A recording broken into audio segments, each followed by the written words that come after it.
শাহজালাল জবরদস্ত আল্লাহর ওলি, কোন সন্দেহ নাই। গৌর গোবিন্দের যার ইমানের সঙ্গে সিলেটি তিনি নিয়ে এসছিলেন ইমাম থেকে মাটি, সিলেটের মাটির সঙ্গে মিশে গিয়েছিল মাটি, এজন্য তিনি সিলেটে গিয়েছিলেন। বাংলাদেশের প্রথম মুসলিম বুরহান উদ্দিন, ওনার ছেলে হয়েছিল মুসলিম উদ্দিন, তার আকিকা করেছিলেন। কাক একটা গোশতের টুকরা গৌর গোবিন্দের প্রাসাদে নিয়ে ফেলে দিয়েছিল। এই অপরাধে 7 দিন হয়েছে বাচ্চার বয়স। এই গৌর গোবিন্দ এই মুসলিম উদ্দিনের গলা কেটে দিল, গলা কেটে দিল। বুরহান উদ্দিনকে পিটাইয়া মাইরা সিলেট থেকে বের করে দিল। কোন মুসলিম নয়। ইতিহাস শুনো। বের হয়ে গেলেন, কাঁদতে কাঁদতে মদিনার দিকে ছুটলেন, মদিনার দিকে ছুটলেন। বুরহান উদ্দিন মদিনায় গিয়ে রওজায় পড়ে কান্না করে বলছে, আল্লাহ, একটা মাত্র আমার বাচ্চা, তাও সবাই করে দিয়েছে, বাংলাদেশে কি দিন প্রচার হবে না? আয় আল্লাহ, আমার দোষ কি, আমার অপরাধ কি? কাঁদলেন, মক্কায় গেলেন, কাঁদলেন।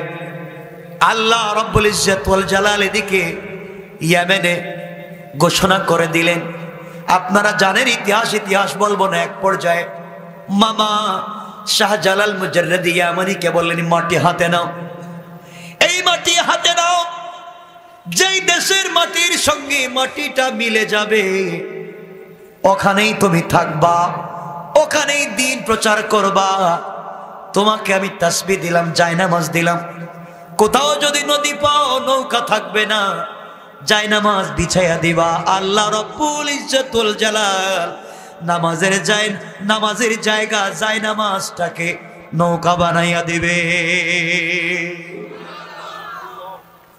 শাহজালালকে বলছেন, জায়নামাজও দিছি, একটা লাঠিও নাও, একটা তরবারিও নাও।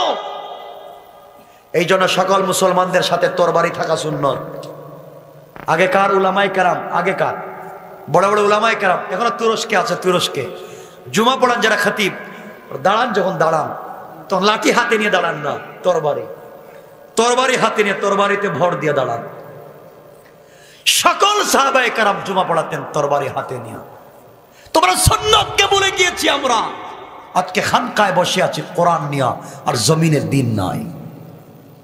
শাহজালাল আসলেন, গেলেন তো সিলেটে সুরমা নদী, এখন তো আর নদী নাই, এখন তো নদী নাই, কিচ্ছু নাই সিলেটে। সুরমা নদী পার হবেন।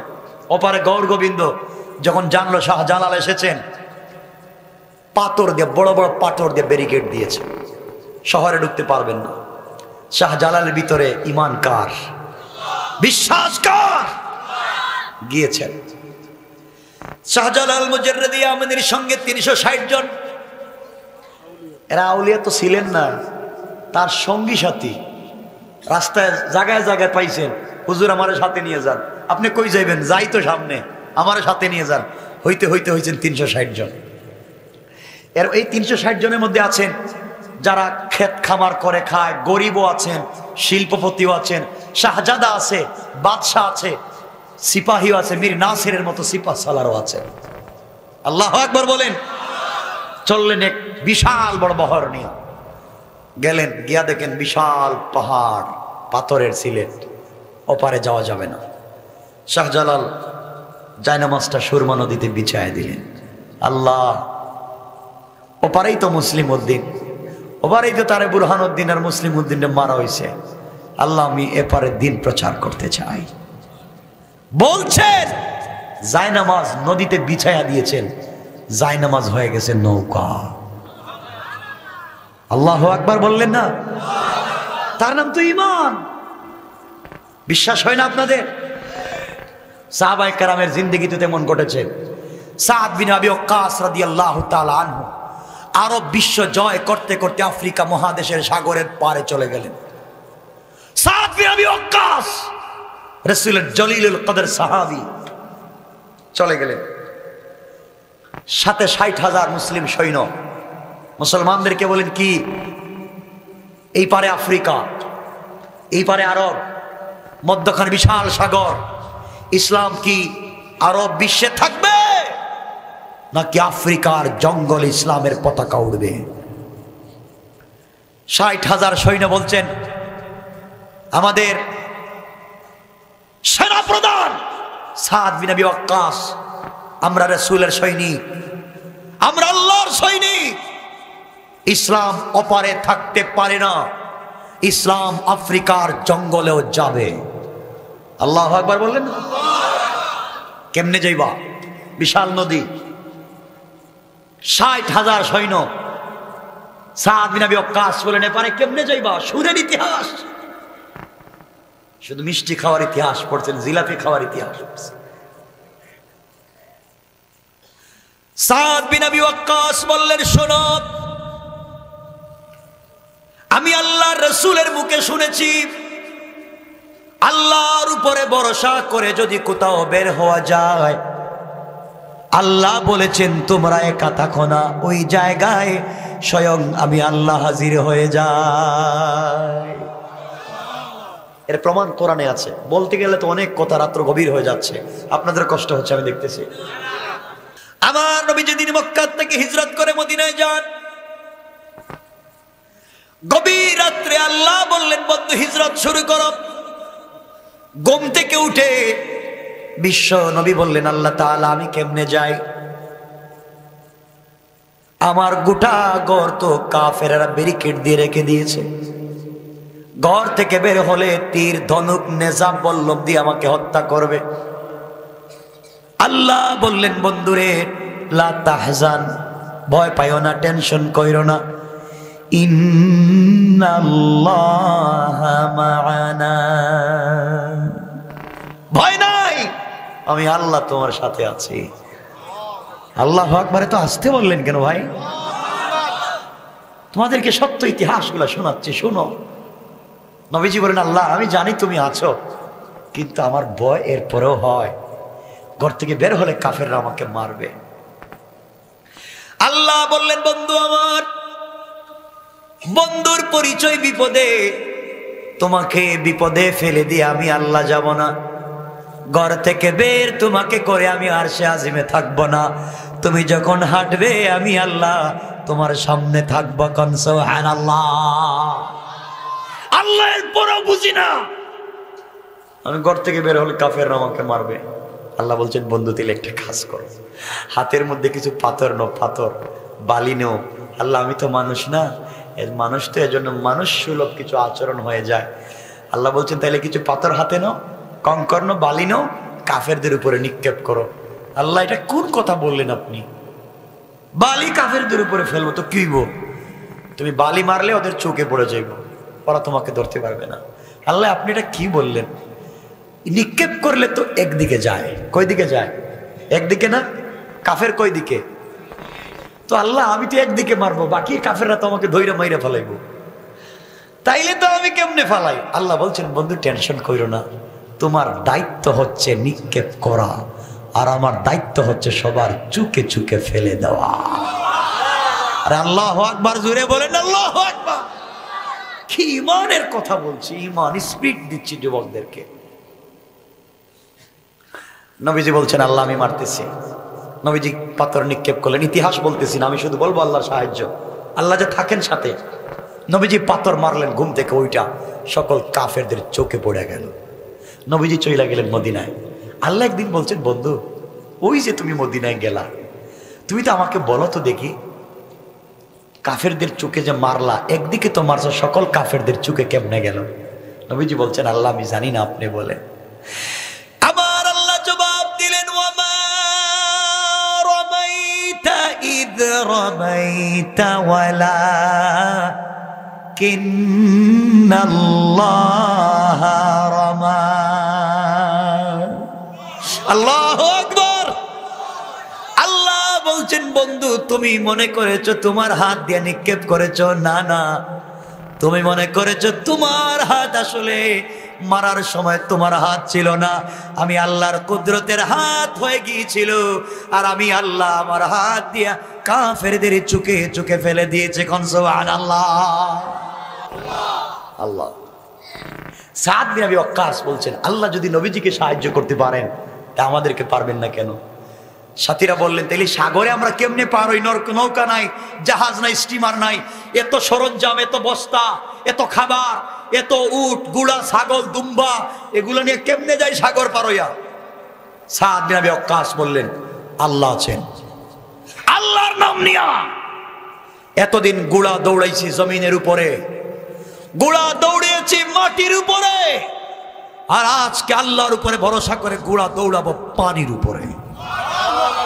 আল্লাহু আকবার চিৎকার করে বলেন ঈমান। ৬০,০০০ মুসলমান সাগরের মধ্যে গুড়া ছেড়ে দিলেন, আল্লাহর উপর ঈমান আনলেন, 2 রাকাত সালাতুল হাজত পড়লেন, গুড়া ছেড়ে দিলেন সাগরের উপরে। ৬০,০০০ মুসলমান সাগরের পানির উপরে গুড়া দৌড়াইয়া ওপারে পৌঁছে গেলেন। একটা ঘোড়ার পায়ে পানি লাগে না। কেমনে বোঝায়?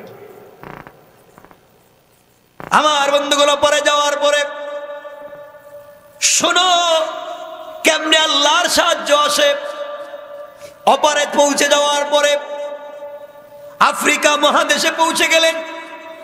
কাফেররা দেখতে লাগলো এরা খারারে, নৌকা ছাড়া, জাহাজ ছাড়া সবগুলা নদী পার হয়ে চলে এসেছে, এদের সঙ্গে যুদ্ধ করে তো পারা যাবে না। সাদ বিন আবি ওয়াক্কাস বাদশাহকে বললেন, শুনেন, আমরা আপনার দেশে এসেছি দেশ দখল করবার জন্য না, আপনার দেশে কালিমার দাওয়াত দিতে চাই, আল্লাহর তাওহীদের দাওয়াত দিতে চাই। মূর্তি পূজা করা যাবে না, পাথর পূজা করা যাবে না, আগুন পূজা, সূর্য পূজা করা যাবে না, গাছের পূজা করা যাবে না, একমাত্র ইবাদত চলবে আল্লাহর। কথা বলবার পরে আফ্রিকার মানুষগুলা বিরুদ্ধে চলে গেল, কেউ কথা শুনতে চায় না, জায়গা দিতে চায় না। এক পর্যায়ে সাদ বিন আবি ওয়াক্কাস বললেন, তোমরা কি আমাদেরকে জায়গা দিবা না? আমাদেরকে কি থাকতে দিবা না? সবাই যখন থাকতে দিল না, সাদ বিন আবি ওয়াক্কাস বললেন, মুজাহিদেরা শুনো, চলো তো আমরা যাই আফ্রিকার জঙ্গলের কাছে। আফ্রিকার জঙ্গলের কাছে গেলেন, স্টেজ বানালেন, মুসলমানরা সামনে বসলেন, সাদ বিন আবি ওয়াক্কাস পিছন দিকে তাকায়া আফ্রিকার জঙ্গলের দিকে মুখ করে বক্তৃতা করেন। জঙ্গলের দিকে মুখ করে বক্তৃতা করে বললেন, নাহনু আসহাবু রাসূলিল্লাহি সাল্লাল্লাহু আলাইহি ওয়াসাল্লাম। এ জঙ্গলের হিংস্র প্রাণী বাঘ আর ভাল্লুক সিংহ জনক, আমরা বিশ্বনবীর সেনাপতি আফ্রিকা মহাদেশে এসেছি আল্লাহর তাওহীদ আর রাসূলের রিসালাতকে প্রতিষ্ঠা করবার জন্য। সুতরাং আমাদেরকে সমতল ভূমিতে থাকবার জায়গা দেওয়া হলো না, আমরা আজকে রাত্রের থেকে জঙ্গলে বসবাস করব। নির্ধারিত জায়গায় রেখা টেনে দিলাম, আধা ঘন্টা 1 ঘন্টার ভিতরে তোমরা জঙ্গল থেকে চলে যাও। সাদ বিন আবি ওয়াক্কাস হিংস্র প্রাণী বাঘ, ভাল্লুক, সিংহ, অজগর, সাপ এদেরকে বলছেন তোমরা জঙ্গল ছেড়ে চলে যাও। আফ্রিকার মানুষগুলা দেখে কত পাগল দুনিয়ার জমিনে দেখছি, এদের মতো পাগল তো আর নাই। পাগলেরা ওয়াজ করে, বক্তৃতা করে জঙ্গলের প্রাণীদেরকে, ওরা কি আবার কথা বুঝে নাকি? বক্তৃতা করলেন আর বলেন, জঙ্গল ছেড়ে দাও, সবাই বের হয়ে যাও, আমরা এই জায়গায় থেকে দিন প্রচার করব। আর যদি 1 ঘন্টার ভিতরে জঙ্গল ছেড়ে না যাও, তরবারি দিয়ে ফয়সালা হবে, তরবারি দিয়ে আঘাত করব। হযরতে সাদ বিন আবি ওয়াক্কাস বক্তৃতা করলেন, পাহাড়ের দিকে তাকায়া, জঙ্গলের দিকে তাকায়া বক্তৃতা শেষ করে আধা ঘন্টা যেতে দেরি হয় নাই। বাঘের রাস্তায় বাঘ, সিংহের রাস্তায় সিংহ, ভাল্লুকের রাস্তায় ভাল্লুক, সাপের রাস্তায় সাপ, তাদের বাচ্চা ডিমগুলা মুখে নিয়ে আধা ঘন্টার ভিতরে জঙ্গল ছেড়ে অন্যত্র চলে যায়। ইসলামের সোনালী ইতিহাস কেমনে বলে থাকো, সব চলে গিয়েছে। আমার বন্ধুগণ, বাঘ যাদের কথা শুনলো তাদেরই একজন সহচর হযরতে শাহজালাল মুজাররিদি ইয়ামানি ভুলে গেছেন। গেলেন নদীতে বিছায়া দিলেন জায়নামাজ, আল্লাহ নৌকা বানায়া দিলেন, সবাই এক জায়নামাজে বৈশা ওপারে পৌঁছে গেলেন। এখন তো শহরে ঢোকা যায় না, বিশাল পাহাড় পাথরের। তিনি বললেন, কে আছো আমার সেনাপতি? আমি চাই না। আমি গৌর গোবিন্দকে আঘাত করতে চাই না, আমি করলে তো জলে পুড়ে ছারখার হয়ে যাবে। আজকে আজান দিবা, আজান। আর একটা ছোট্ট কাঠি, মেসের কাঠির মতো একটা কাঠি কার কাছে আছে? নাসিরউদ্দিন দাঁড়িয়ে গেলেন, সিপাহ সালার নাসিরউদ্দিন, যুবক ছেলে। তিনি বললেন, শোনো, যার জিন্দেগিতে আসরের সুন্নত কাজা হয় নাই, যার জীবনের তাহাজ্জুদ ছুটে যায় নাই, এমন একজন যুবক দাঁড়াও। দাঁড়িয়ে গেছে একটা যুবক, তার নাম মীর নাসির। দাঁড়িয়ে বলছেন, শাহজালাল, আমার জানামতে কোনোদিন আসরের সুন্নত ছুটে যায় না, আমার জানামতে তাহাজ্জুদ ছুটে যায় নাই। আরে বলছি এক যুবকের কথা। তিনি বলছেন, তুমি আজান দাও। মীর নাসির আজান টান দিলে হাইয়া আলাস সালাহ আর হাইয়া আলাল ফালাহ বলতে দেরি হয়েছে, ঠাস ঠাস করে গৌর গোবিন্দের প্রাসাদ ভেঙে চুরে চুরমার হয়ে গেছে। আল্লাহু আকবার বলেন। কেমনে বুঝাই? যুদ্ধ করতে হয় নাই, মারামারি করতে হয় নাই, ভেঙ্গে ছিল চোরমার। তাদের ভিতরে ছিল ঈমান, তাদের ভিতরে ছিল দ্বীন। আজকে স্পিরিট আর ঈমান আমাদের ভিতরে নাই। কথা বলেন, এমন ঈমানের দরকার আছে না নাই? আছে। বলতেছিলাম, এই জন্য আল্লাহর গোলামের 3 নাম্বার গুণ, রুকু সেজদা কার পায়ে চলবে? কোন মাজারে দেওয়া যাবে না, কোন পীরকে সেজদা করা যাবে? বিশ্বাস হয়? কয়টা বলছি? 1 নাম্বার অহংকার করা, 2 নাম্বার গালি দেওয়া, 3 নাম্বার রুকু সেজদা কার পায়ে? কোরআন থেকে বলছি ভাই। 4 নাম্বার গুণ আমার আল্লাহ বলছেন, ওয়াল্লাযীনা ইয়াকুলুনা রাব্বানা সরিফ আন্না আযাব জাহান্নাম ইন্না আযাবাহা কানা গারামা। আল্লাহু আকবার। আল্লাহ বলছেন, আমি আল্লাহর গোলামের 4 নাম্বার গুণ হলো, আমার গোলামের সাকারাত শুরু হয়ে যাওয়ার আগে, গারগারা শুরু হয়ে যাওয়ার আগে, কবরে চলে যাওয়ার আগে, মালাকুল মউত আজরাইল চলে আসার আগে, আমার গোলাম গোটা জিন্দেগির গুনার জন্যে আমি আল্লাহর দরবারে হাত উঠে যদি তওবা করে, গোলাম কথা দিলাম তওবা করতে দেরি হবে, আমি আল্লাহ মাফ করে দিতে দেরি হবে না। কোন সুবহানাল্লাহ। কষ্ট হচ্ছে আপনাদের? আমি আর লম্বা করতেছি না, মোটামুটি 1.5 ঘন্টা হয়ে যাচ্ছে, লম্বা করবো না। 1 নাম্বার গুণ অহংকার করা, সবাই বলেন না, অহংকার করা যাবে। 2 নাম্বার গালি দেওয়া যাবে। 3 নাম্বার রুকু সেজদা কার পায়ে? 4 নাম্বার তাওবা করব কার কাছে? এই 4টা কথা কোরআনে কারীম 19 নাম্বার পারা 25 নাম্বার সূরা আল ফুরকান আয়াত নাম্বার 63, 64, 65 মনে থাকবে। এটা হচ্ছে আমার আলোচ্য আয়াত। একটা হাদিস পড়েছিলাম, এই হাদিসে রাসূল বলেছেন আরো 4 গুণ। কয় গুণ? বসেন, আমি আর কয়েক মিনিট কথা বলে রেখে দিচ্ছি। হাদিসে বিশ্বনবী আরো 4 গুণ বলেছেন, ইয়া আইয়ুহান নাস, হে মানুষ। আল্লাহ কোরআনে 4 গুণ বলেছেন, আমি নবীজি হাদিসে আরো 4 গুণ বললাম। এই 8টা গুণ যদি অর্জন করতে পারো, ইন্তেকাল করতে দেরি হবে, আল্লাহর হাত ধরে জান্নাতে যেতে দেরি হবে না। কোন সুবহানাল্লাহ। 1 নাম্বার হাদিসের গুণ হলো আফশুস সালাম। 1 নাম্বার গুণ, আপসের মধ্যে সালাম বিনিময় করো। একজন আর একজনকে পাইলে সালাম দাও। কি দাও? শান্তির বাণী, শান্তি শোনায়া দাও। আপনারা সালাম দেননি? সত্য কথা কন, আপনারা সালাম দেন। আসসালামু আলাইকুম, আসসালামু আলাইকুম, ঠিক না? এভাবে সালাম দেয় নেতারা, দেখবেন সালাম করে আসসালামু আলাইকুম, উল্টে সালাম দেখবেন এভাবে। কি যে আরম্ভ হয়েছে, হাত উঠে সালাম দেয়। সালামে হাত উঠাইবেন কেন? সালাম বলবেন আসসালামু আলাইকুম ওয়া রাহমাতুল্লাহ, ঠিক না?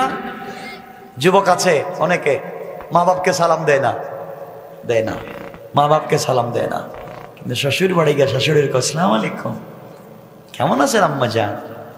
শাশুড়ি বলে আব্বা কেমন আছেন? আপনি আঙ্গুর খাইবেন না আপেল খাইবেন? কথা কোন ঠিক না?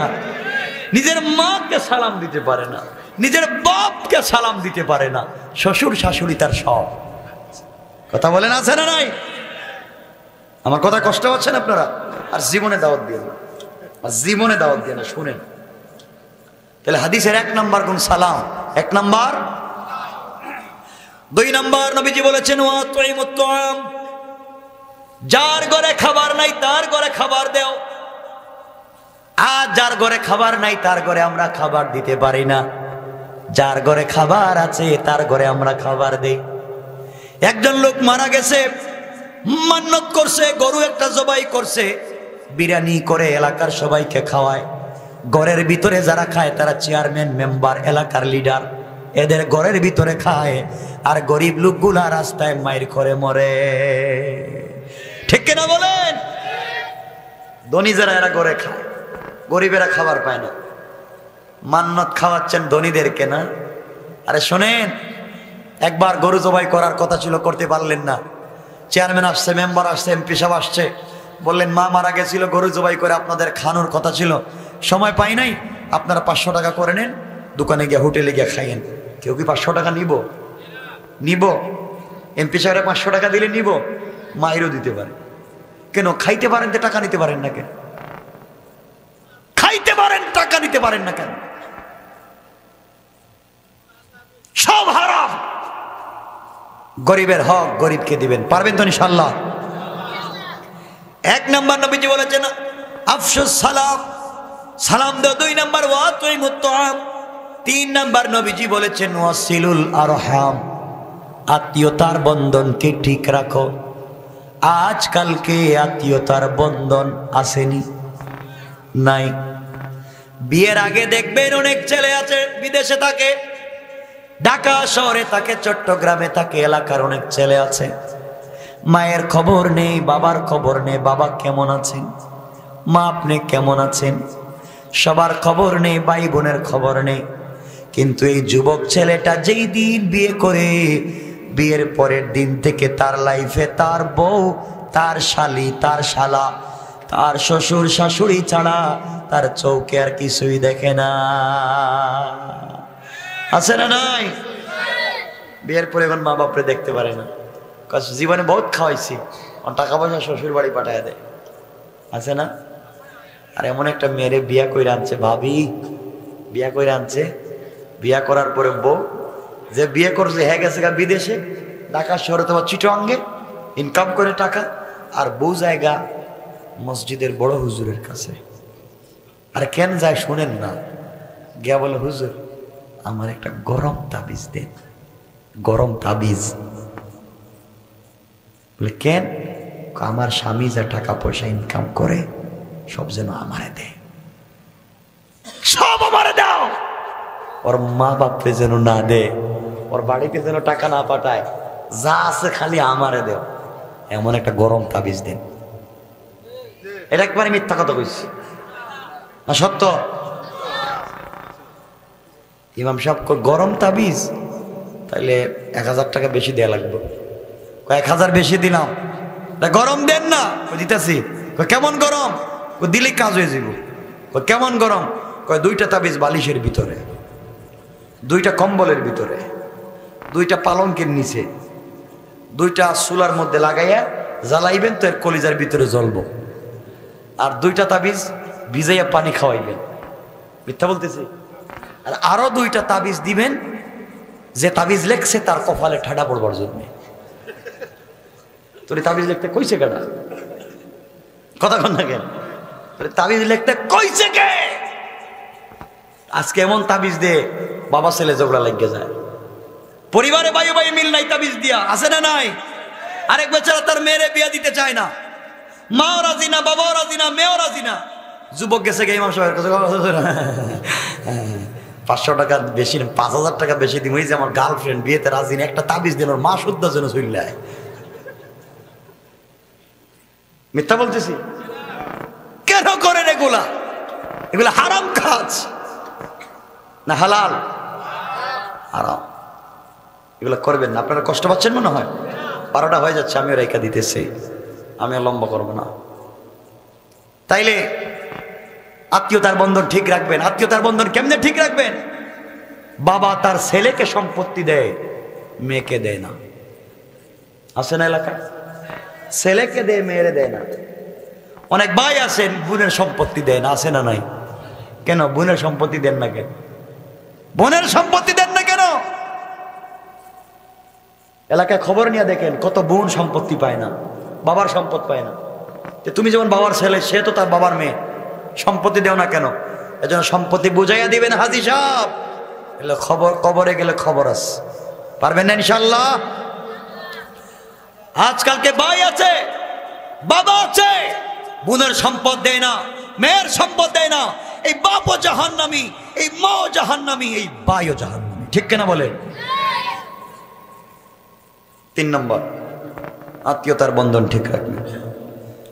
4 নম্বর, নবীজি বলেছেন সাল্লু ফিল লাইলি ওয়ান নাসু নিয়াম।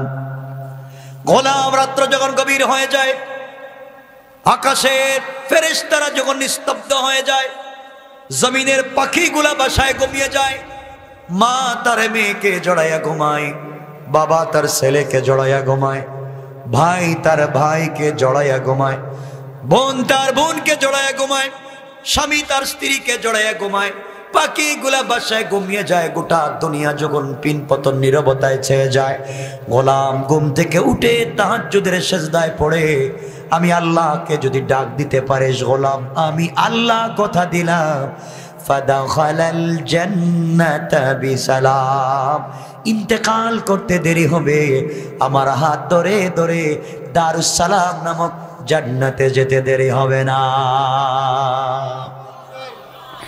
দারুস সালাম কোন জান্নাতের নাম? লম্বা ইতিহাস বলবো না।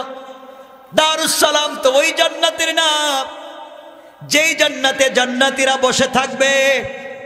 ও যুবকেরা, ও মুরব্বী বাবারা, দারুস সালাম ওই জান্নাতের নাম যেই জান্নাতে আপনারা বসে থাকবেন চেয়ারে। প্লাস্টিকের চেয়ার না, কাঠের কোনো চেয়ার না, এটা হবে হীরা জবরদস্ত ইয়াকুত পাথর দিয়ে তৈরি করা, জমিন থেকে আকাশ পর্যন্ত উঁচা এক একটা চেয়ার। তুমি আমি বসে থাকবো, আর আমার আল্লাহ দাঁড়ায়া দাঁড়ায়া তার বসা জান্নাতি গোলামদেরকে সালাম দিবেন। কোন সুবহানাল্লাহ। কেমনে বুঝায় আমি? আল্লাহ কোরআনে কারিমে বলছেন তাহিয়াতুহুম ইয়াওমা ইয়ালকাউনাহু সালাম। গোলাম যখন তুই জান্নাতে আসবে, তুই থাকবে বসা, আর আমি আল্লাহ রব্বুল ইজ্জত ওয়াল জালাল দাঁড়ায়া দাঁড়ায়া তোমাকে সালাম করার ওয়াদা দিলাম। কোন সুবহানাল্লাহ। আল্লাহু আকবার।